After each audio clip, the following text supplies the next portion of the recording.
அனைவருக்கும் வணக்கம். இன்று நம்ம பார்க்க போகிறது என்னென்னா ஐம்பெருங்காப்பியங்கள். ஐம்பெருங்காப்பியங்கள் பற்றி போன வீடியோஸில் நம்ம பார்த்துருந்தோம். அதுக்கான டெஸ்ட் சீரீஸ் சீக்கிரமாக நம்ம போட போகிறோம். அதில் நீங்கள் பார்ட்டிசிபேட் பண்ணிக்கலாம். இப்போ நம்ம நாககுமார காவியம் பார்ப்போம்.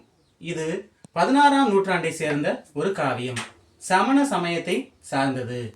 இதனை நாக பஞ்சமி அப்படின்னு அழைக்கிறாங்க.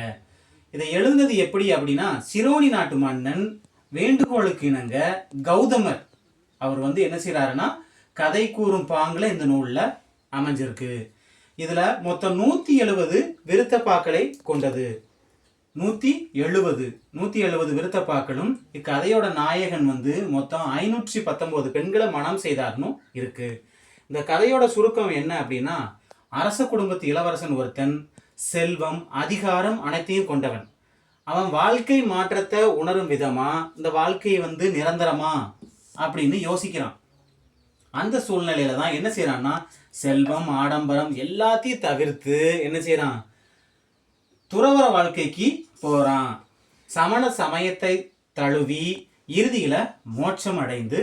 காப்பியத்தோட கரு என்ன அப்படின்னா, ஆசை துன்பத்திற்கு காரணமாக இருக்கு, துறவு வாழ்க்கை அமைதியை கொடுக்கு அப்படின்னு சொல்றாங்க.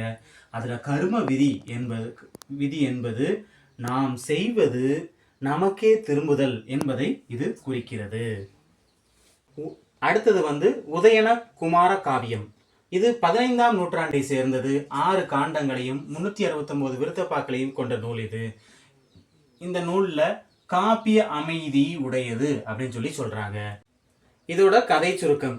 கௌரவர்கள் வீராட நாட்டின் மாடுகளை கொள்ளையடிக்க வராங்க. அப்ப உதிரன் என்ன செய்யறான்னா, தன்னை பெரிய வீரன்னு நினைச்சிட்டு போருக்கு போகலாம் அப்படிங்கிற இதுல இருக்கான். அப்ப அர்ஜுனன் அங்க வராரு.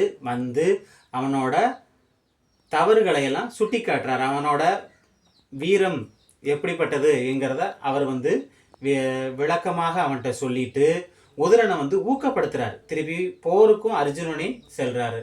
அர்ஜுனன் சென்று கௌரவர்களை தோற்கடிச்சிட்டு